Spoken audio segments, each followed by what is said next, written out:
দুঃখ প্রকাশ করা উচিত, আমাদের কাছে না, জাতির কাছে।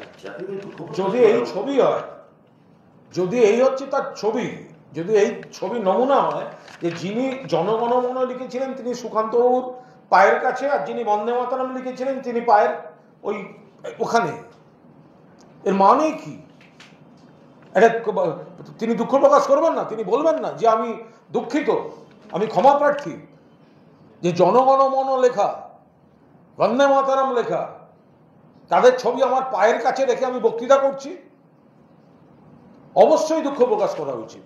তৃণমূল পরিবারের কোনো মানে শাখা সংগঠন, গণসংগঠন, প্রত্যন্ত এলাকার কেউ যদি জেনে বা না জেনেও কোনো অন্যায় করে তাকে দল ব্যবস্থা নেয়, তাড়িয়ে দেয়। এই কিছুদিন আগে মালদার তৃণমূল ছাত্র পরিষদ কর্মী রবীন্দ্রনাথ ঠাকুরের ছবি নিয়ে অ্যারেস্ট হয়েছে। সে তো তাকে মানে আপনারা জানেন তার সঙ্গে প্রশাসনিক ব্যবস্থা নেওয়া হয়েছে, আমি দলীয় স্তর থেকে বহিষ্কার করা হয়েছে।